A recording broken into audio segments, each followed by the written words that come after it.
ऊंची ऊंची buildings, 7 star hotels, महंगी गाड़ियां, ग्लैमर और बहुत सारा पैसा। दुबई का नाम सुनते ही ये सब जहन में आता है। दुबई को वेगस ऑफ स्टेरॉइड्स भी कहा जाता है। दुबई दुनिया के हॉट फेवरेट डेस्टिनेशन है। वहां पर हर साल 50 से 70% टूरिस्ट घूमने आते हैं।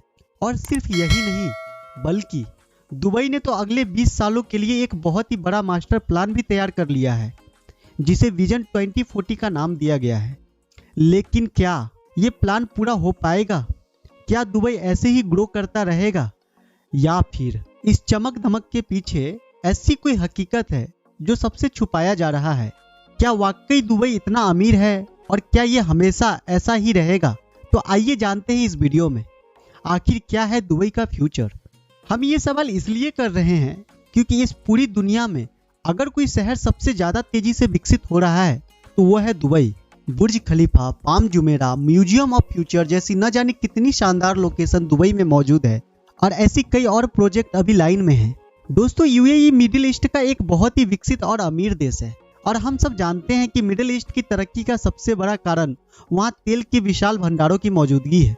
दुबई यूएई का सबसे महत्वपूर्ण शहर है, लेकिन दुबई की ऑफिशियल वेबसाइट के मुताबिक दुबई की जीडीपी में तेल का योगदान केवल 1% है, और 95% टूरिज्म, सी ट्रेड और फाइनेंस से आता है। लेकिन इस बात में कितनी सच्चाई है, इसमें थोड़ा सा शक है।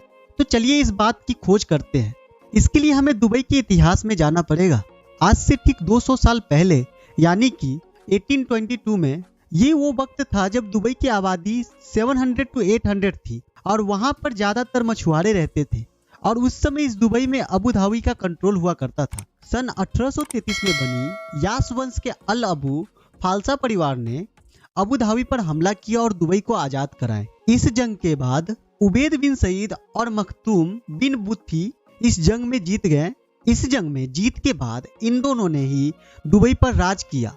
जंग के 3 साल बाद और उबैद बिन सईद की मौत के बाद मखतूम बिन बुत्ती ने दुबई पर राज किया, और तब से लेकर आज तक इसी परिवार के लोग दुबई पर शासन कर रहे हैं। लेकिन उस वक्त, उन दिनों में दुबई के हालात काफी खराब थी। वहाँ के लोग केवल मछली पकड़कर अपना गुजारा करते थे। इसके बाद 1892 में ब्रिटेन सरकार ने दुबई की सिक्योरिटी का जिम्मा अपने ऊपर ले लिया, जिसके बाद ब्रिटेन ने दुबई के ऑटोमन साम्राज्य की सुरक्षा की गारंटी ली। ये वही समय था दोस्तों जब दुबई ने अपनी इकोनॉमी को स्ट्रॉन्ग करने का फैसला किया, और इसके बाद सन 1901 में ही दुबई में एक सी पोर्ट की स्थापना हुई। यह मिडिल ईस्ट का पहला फ्री सी पोर्ट था, और उसके बनाने के बाद से दुबई में काफी मात्रा में समुद्री मार्ग से बिजनेस शुरू हो गया।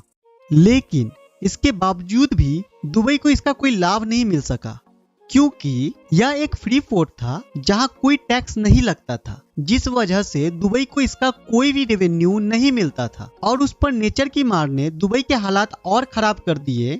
सन 1908 में आए हुए तूफान में सैकड़ों कश्तियां तबाह हो गई, और कई मछुआरे मारे गए या लापता हो गए। इस तूफान के बाद दुबई का हाल बेहाल हो गया, और बात यही खत्म नहीं हुई दोस्तों।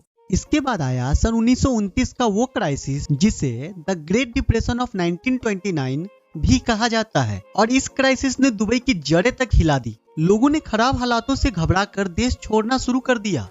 लेकिन वो ये समय था जब अमेरिकी कंपनी ने सऊदी अरब में तेल की खोज की शुरुआत की थी। उसके बाद तो पूरी दुनिया की नजरें सऊदी अरब की तरफ हो गई, और दुबई को तो जैसे लोग भूल ही गए थे। लेकिन फिर सन 1958 में दुबई का भी वक्त बदला। इस साल अबू धाबी में भी तेल की खोज किए गए, और बस इसके बाद पूरे इलाके की तस्वीर बदल गई। लेकिन अभी दुबई की तरक्की की कहानी शुरू होने में थोड़ा वक्त था। इन 1966 में दुबई में तेल के भंडारों का पता चला। हालांकि ये भंडार बहुत ज्यादा नहीं थे, लेकिन फिर भी दुबई की इकोनॉमी पर इनका काफी असर पड़ा। अब दुबई को समझ में आने लगा था कि वह अकेले रहकर केवल अपने दम पर तरक्की नहीं कर पाएंगे, और वहीं दूसरे अमीरात देशों की ऐसी ही सोच थी। इसलिए 2 दिसंबर 1971 को दुबई ने अबू धाबी और 5 अन्य अमीरात देशों के साथ मिलकर संयुक्त अरब अमीरात यानी कि यूएई की स्थापना की, जिसमें शारजाह, दुबई, अबू धाबी, आजमान, उमुन कुमैन, फुजेरह शामिल थे, और अबू धाबी को इस नए देश की राजधानी बनाया जाए। इसके बाद शेख जयद बिन सुल्तान अल नाहयान को यूएई का पहला प्रेसिडेंट चुना गया, और उसके बाद से ही दुबई के दिन बदलने शुरू हो गए।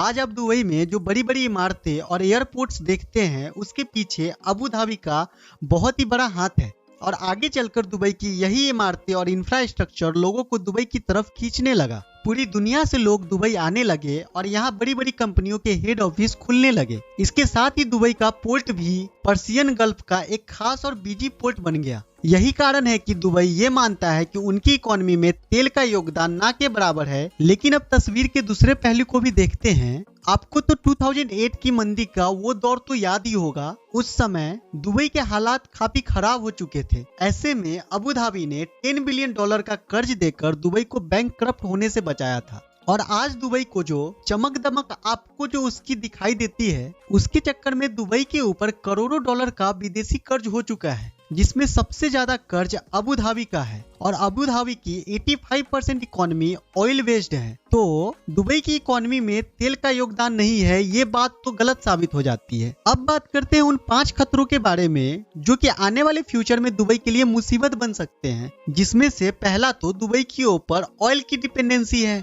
जिसे हम प्रूफ कर चुके हैं। दूसरा है रियल एस्टेट।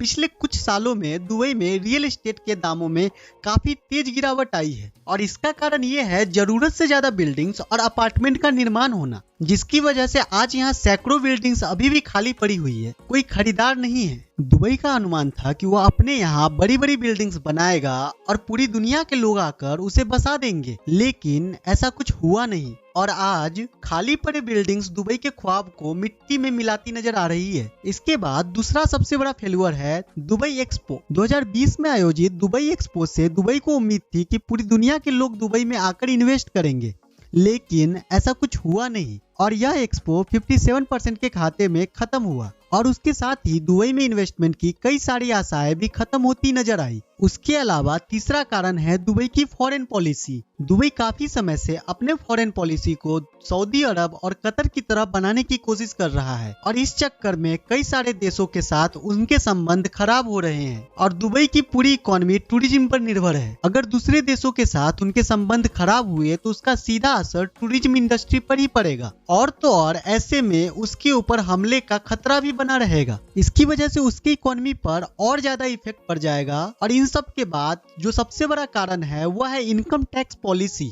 दुबई में आपको अपनी आय पर किसी भी तरह का टैक्स नहीं देना पड़ता है। यह फॉरेन कंपनी के लिए तो ठीक है, लेकिन इसकी वजह से दुबई का एक बहुत ही इंपॉर्टेंट सोर्स ऑफ इनकम खत्म हो जाता है और इस वजह से दुबई की इकोनॉमी पर बहुत ज्यादा बोझ पड़ जाता है। दोस्तों, ये कुछ कारण है जो आने वाले समय में दुबई के लिए मुसीबत बन सकते हैं।